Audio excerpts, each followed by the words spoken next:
안녕하세요 여러분, 성공합시다. 4월이 되니까 벌써 공기부터 달라지는 것 같아요.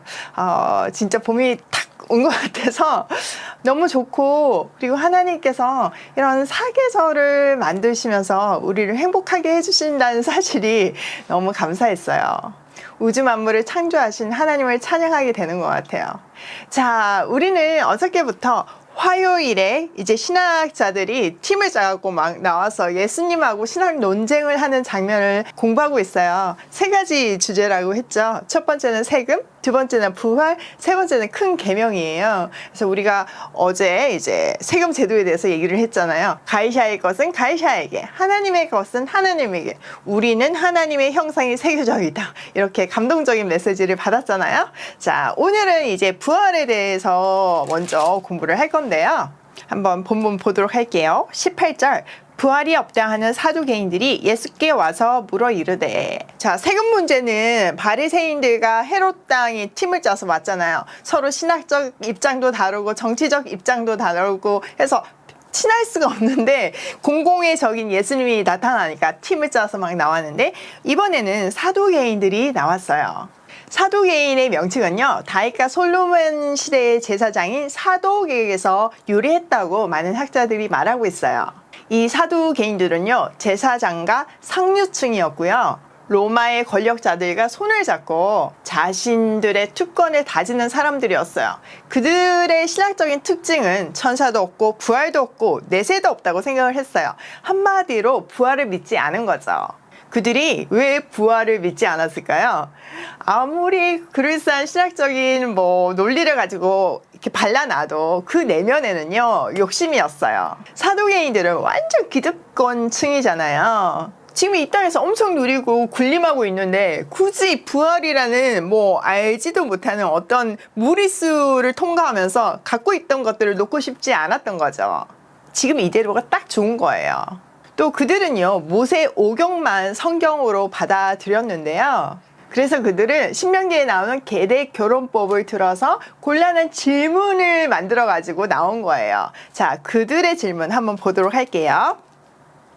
선생님이요, 모세가 우리에게 써주기를 어떤 사람의 형이 자식이 없어 아내를 두고 죽으면 그 동생이 그 아내를 취하여 형을 위하여 상속자를 세울지니라 하였나이다. 칠형제가 있었는데 마지가 아내를 취하였다가 상속자가 없이 죽고, 둘째도 그 여자를 취하였다가 상속자가 없이 죽고, 셋째도 그렇게 하여 7이 다 상속자가 없었고 최후에 여자도 죽었나이다. 7사람이 다 그를 아내로 취하였으니 부활 때 곧 그들이 살아날 때 그 중에 누구의 아내가 되리까? 굉장히 막 비비고 와가지고 질문을 아주 함정 확 파가지고 잘 만들어 온 것 같죠. 자, 그들의 질문을 조금 좀 자세히 보자면요, 여기에 보면 19절에 모세가 우리에게 써주기를, 그러니까 이들은 모세 오경에 근거해서 지금 질문을 한 거예요. 신명기 25장 5절에 보면 지금 이 계대 결혼법에 대해서 나오는데요. 한번 볼게요. 5절. 형제들이 함께 사는데 그중 하나가 죽고 아들이 없거든. 그 죽은 자의 아내는 나가서 타인에게 시집하지 말 것이요, 그의 남편의 형제가 그에게로 들어가서 그를 맞이하여 아내로 삼아 그의 남편의 형제된 의무를 그에게 다 행할 것이요, 그 여인이 낳은 첫 아들이 그 죽은 형제의 이름을 잊게 하여 그 이름이 이스라엘 중에서 끊어지지 않게 할 것이니라. 자, 이것이 계대 혼인법이에요. 아주 쉽게 얘기하면 자손이 없어서 죽은 형에 대해서 동생이 대를 이어주는 의미인 거죠. 자, 이거는 사실은 그 여인들을 보호하려는 사회 보장 제도였어요. 사실 그 당시에는 남편과 아들이 없으면요, 사회생활 자체가 어려웠거든요. 또 하나는요, 여러분, 이스라엘은 지파별로 땅이 분배되었잖아요. 근데 이 여인이 만약에 이제 남편이 아들 없이 죽었으니까 이 여인 소속으로 지금 땅이 왔잖아요. 근데 이 땅을 가지고 다른 지파에게 시집을 가거나 아니면 이방인에게 시집을 간다면 하나님이 주신 그 재산이 유출되는 거잖아요. 그러니까 하나님이 주신 그 땅을 지파별로 유지하기 위해서 이 계대 결혼법이 있었다고 보면 돼요. 또 하나는요, 이들이 지금 계속 대를 잇는 것을 굉장히 중요하게 생각을 했잖아요. 물론 우리나라도 아들 무슨 사상, 아들 선호 사상 이런 거 있었잖아요.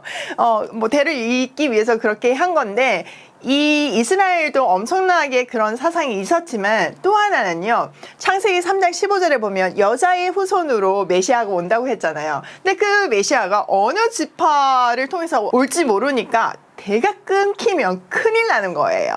자, 이런 계대 혼인법에 의해서 7형제에게 시집간 이 여자는 부활의 때에 누구의 아내가 될 거냐는 질문인 거죠. 자, 굉장히 곤란할 것 같지만 예수님 굉장히 클리어하게 대답을 하세요. 자, 예수님의 대답 24절, 예수께서 이르시되 너희가 성경도 하나님의 능력도 알지 못함으로 오해함이 아니냐. 사람이 죽은 자 가운데서 살아날 때는 장가도 아니가고 시집도 아니가고 하늘에 있는 천사들과 같으니라. 자, 너무나 명쾌하죠. 예수님은요, 그들이 지금 이런 질문을 하는 거는 성경도 모르고 하나님의 능력도 모르니까 이런 질문을 한다고 얘기를 하세요. 자, 앞에는 사두개인들이 모세가 쓴 글이라면서 성경을 모세 오경으로 제안을 했잖아요. 근데 예수님께서는 여기서 성경이라고 얘기를 하시면서 모세 오경이 시편, 예언서 이런 모든 것들이 성경이라고 컨펌해 주시는 거예요. 그리고 그 성경이 부활을 말하고 있고 하나님은 전능하시기에 모든 것을 가능하게 하신다는 것이 이 말씀의 논지예요. 또 부활의 때에는 시집가고 장가가는 일이 없어서 천사들 같이 될 것이라고 말씀하시잖아요. 사실 창세기에서 인류가 범죄하였을 때 제일 먼저 주신 것이 해산의 수고였어요. 그 죽음 같은 해산의 수고를 통해서 죄를 범한 인간을 위해서 예수 그리스도가 오시게 되어 있었어요. 너무나 신비한 세팅이죠. 그러니까 부활을 한다는 것 자체가 십자가의 죽음과 구원을 전제하고 있는 거예요. 그리고 부활했을 때는 시집가고 장가가는 일이 없이 새로운 가족 관계로 만나게 될 것이라는 것을 말씀해 주시는 거죠. 그리고 이어서 볼게요. 26절, 죽은 자가 살아난다는 것을 말할진대 26절, 죽은 자가 살아나는 것을 말할진대 너희가 모세의 책 중 가시나무 떨기에 관한 글에 하나님께서 모세에게 이르시되 나는 아브라함의 하나님이요 이삭의 하나님이요 야곱의 하나님이로다 하신 말씀을 읽어보지 못하였느냐. 하나님은 죽은 자의 하나님이 아니요 산 자의 하나님이시니라. 너희가 크게 오해하였도다 하시니라.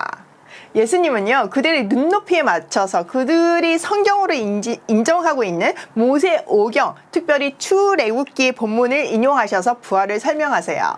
하나님께서 모세에게 직접 얘기해 주시죠. 나는 너희 조상의 하나님 아브라함, 이삭, 야곱의 하나님이다. 이렇게 얘기하시는 거죠. 이미 육체적으로는 죽었지만 여전히 살아있다는 사실을 전제하면서 죽은 자의 하나님이 아니라 산 자의 하나님이라고 말씀하시는 거예요. 지금 마가는 그냥 여기서 끝이 났지만 마태복음에 보면 무리들이 예수님의 가르침 완전 놀래요. 그리고 찍소리도 못하고 물러갔어요. 예수님의 이승인 거죠. 자, 마지막 논쟁의 주제는요, 큰 계명이었어요. 그 내용 한번 볼게요. 28절, 서기관 중 한 사람이 그들이 변론하는 것을 듣고 예수께서 잘 대답하신 줄을 알고 나와 묻되 모든 계명 중에 첫째가 무엇이니까? 자, 마지막으로 한 율법사가 예수님을 시험하려고 질문을 던져요. 계명 중에 어떤 계명이 가장 크냐는 거죠. 당시 유대 랍비들은요, 율법에 613가지의 계명이 있다고 생각을 했어요. 그 중에 248개는 아주 적극적으로 지켜야 되는 큰 계명이고 나머지 365개는 피해야 될 것으로 나누었어요. 나는 계명의 순서를 매기고 있었던 배경에서 이런 질문을 했던 거죠.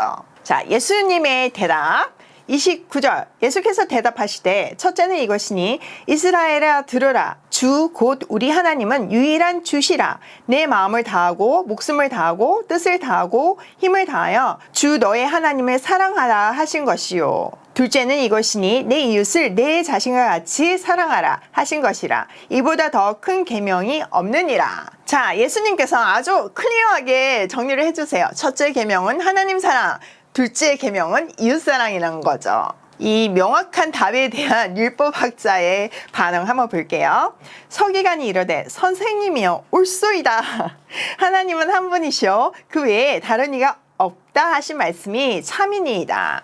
또 마음을 다하고 지혜를 다하고 힘을 다하여 하나님을 사랑하는 것과 또 이웃을 자기 자신과 같이 사랑하는 것이 전체로 드리는 모든 재물과 기타 재물보다 나으니이다. 예수께서 그가 지혜 있게 대답함을 보시고 이르시되 내가 하나님의 나라에서 멀지 않도다 하시니 그 후에 감히 묻는 자가 없더라. 자, 율법학자가요, 막 감탄을 해요.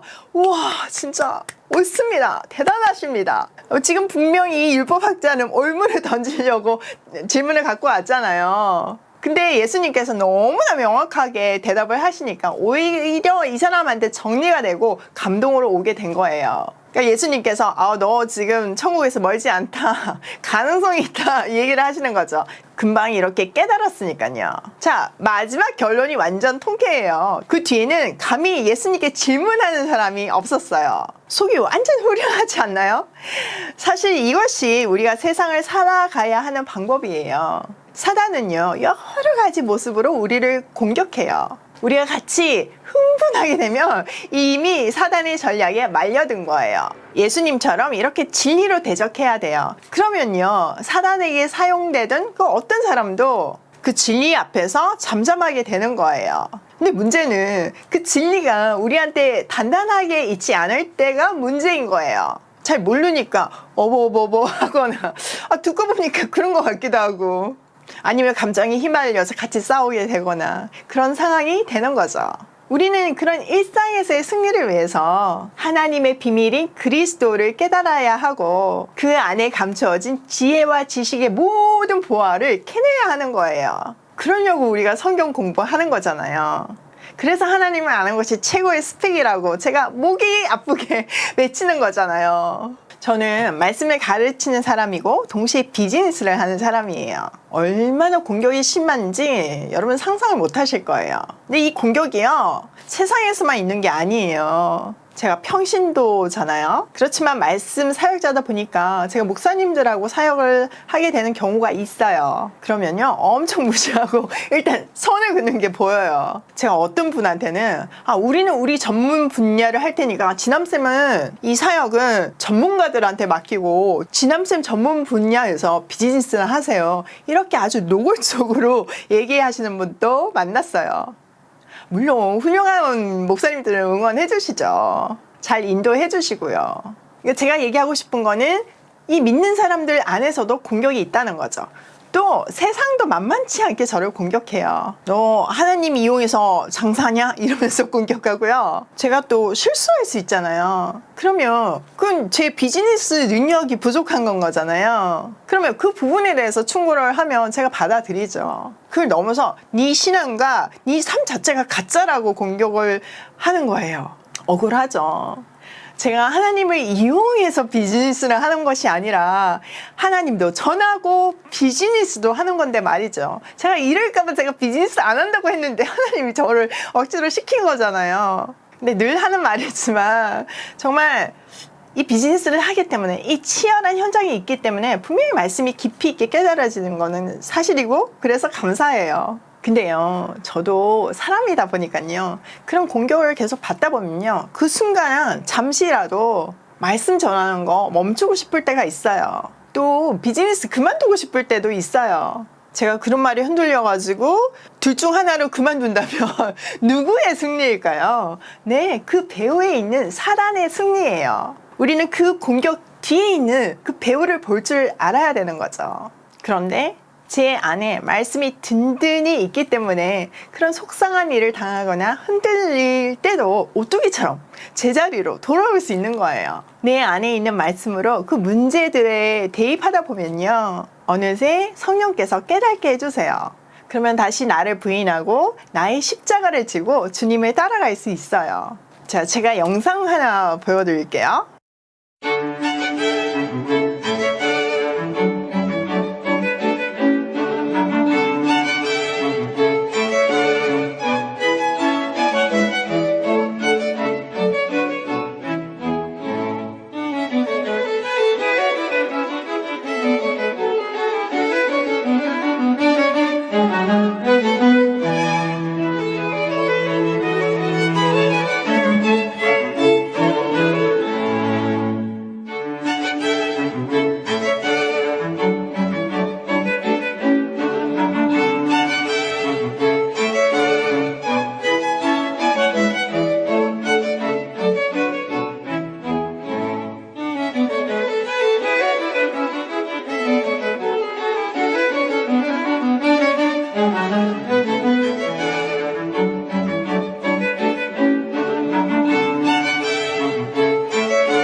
말씀을 전하는 것은 제게 십자가예요.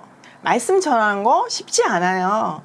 연구해야 되고 엑스트라로 몇 배로 공격을 받아야 되고 완전 사서 고생인 거죠. 완전 사서 지는 십자가인 거죠. 그런데 늘 느끼는 거지만 그 십자가가 저를 버티게 해요. 그 십자가가 나를 살려요. 말씀을 전하기 때문에 내 안에는 늘 기쁨이 충만하고 넘어져도 다시 일어날 수 있는 힘이 생겨요. 또 비즈니스를 하고 세상의 문제를 풀 수 있는 지혜와 지식이 생겨요. 그러니까 기쁨으로 날마다 나의 십자가를 질 수 있는 거죠. 그 십자가를 지고 주님을 따라갈 수 있는 거죠.